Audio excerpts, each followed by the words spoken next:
Buenas noches, profesor Juan Carlos Chanchanfú. Mi nombre es Ángel David Mesa Asto y junto con mis compañeros Guerrero Hidalgo Kenny, Ramos Figueroa Fernanda Lucía, Ramos Chafloque Sebastián y Coronado de la Vega Héctor Alonso, hicimos el trabajo de mecánica de fluidos. Y continuando con las fases de la materia, podemos encontrar sólido, líquido y gaseoso.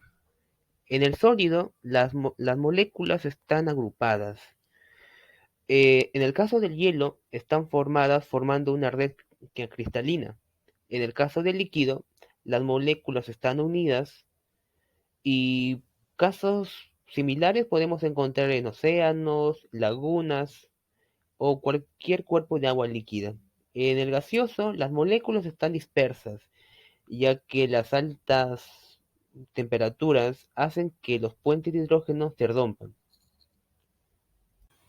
Se denomina fluido a aquella sustancia, líquido o ya sea gas, que se deforma de manera continua cuando actúa sobre ella un esfuerzo cortante de cualquier magnitud. Y ahora los efectos de las fuerzas sobre los fluidos. Se denominan fluidos a los cuerpos que pueden fluir, carecen de forma y necesitan recipientes para contenerlos. Los líquidos y los gases son fluidos. Cuando se aplica una fuerza sobre un fluido, ésta disminuye de volumen. A esta propiedad se le llama compresibilidad. Así podemos decir que los líquidos son fluidos poco comprensibles y los gases son fluidos muy comprensibles, es decir, a aquellas sustancias donde la fuerza de cohesión intermolecular son muy débiles o el otro caso es que no existan. Ahora la densidad. Es la relación entre el peso, como podemos ver acá, entre la masa de una sustancia y el volumen que ocupa esta misma sustancia. Acá podemos ver que el alcohol tiene baja densidad con respecto al aceite y el aceite baja densidad con respecto al agua. Ahora, ¿qué es la presión? Es una magnitud física que mide la proyección de la fuerza en dirección perpendicular por unidad de superficie. El símbolo puede ser P mayúscula o P minúscula.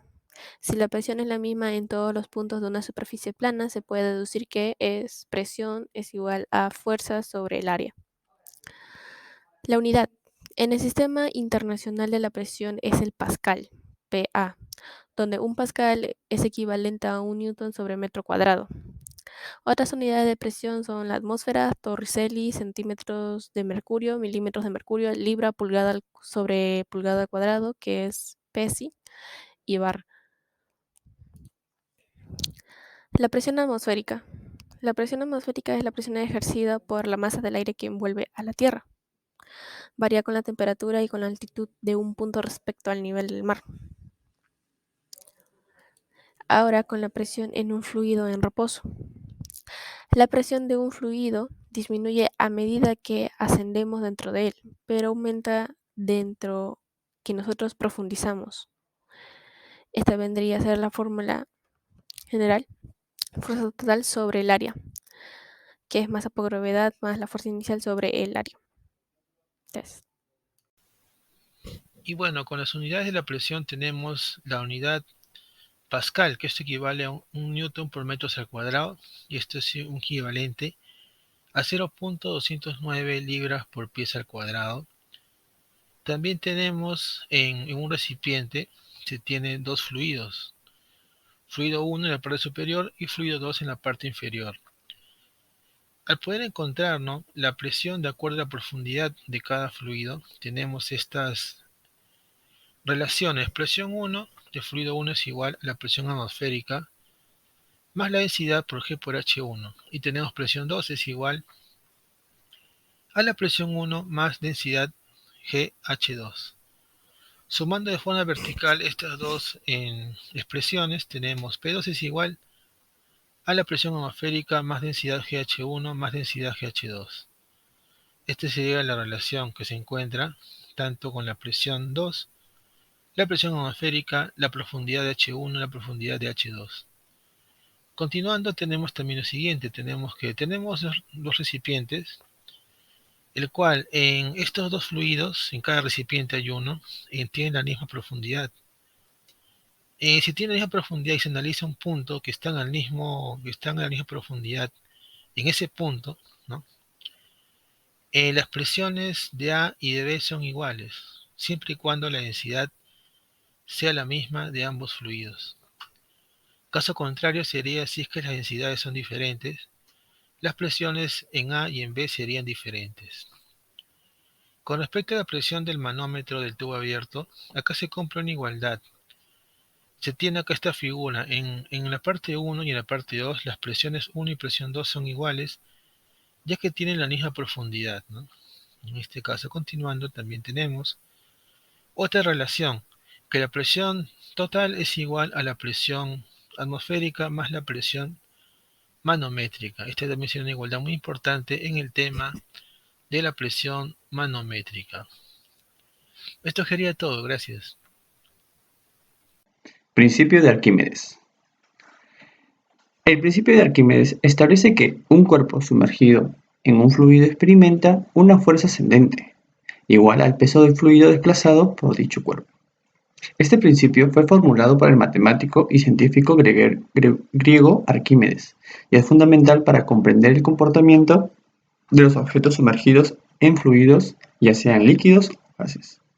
Cuando un cuerpo se sumerge total o parcialmente en un fluido, el fluido ejerce una fuerza hacia arriba sobre el cuerpo. Esta fuerza de empuje es igual al peso del volumen del fluido desplazado por el cuerpo, independientemente de la forma o material del cuerpo sumergido. Si el peso del cuerpo es menor que la fuerza de empuje, el cuerpo flotará. Si el peso del cuerpo es mayor, se hundirá. El principio de Arquímedes tiene numerosas aplicaciones prácticas, como en el diseño de barcos y submarinos, en la determinación de la densidad de objetos mediante la medición de flotabilidad y comprensión del funcionamiento de instrumentos como densímetros o hidrómetros. En resumen, el principio de Arquímedes establece que un cuerpo sumergido en un fluido experimenta una fuerza ascendente, fuerza de empuje, igual al peso del fluido desplazado por el cuerpo.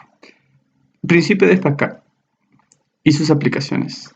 Este principio tiene diversas aplicaciones prácticas en diferentes campos. Algunas de las aplicaciones más comunes incluyen sistemas hidráulicos. El principio de Pascal se utiliza en sistemas hidráulicos, donde se aprovecha la transmisión uniforme de la presión en un fluido para multiplicar fuerzas. Los sistemas de frenos hidráulicos en automóviles, las prensas hidráulicas industriales y los gatos hidráulicos son ejemplos de aplicaciones basados en este principio.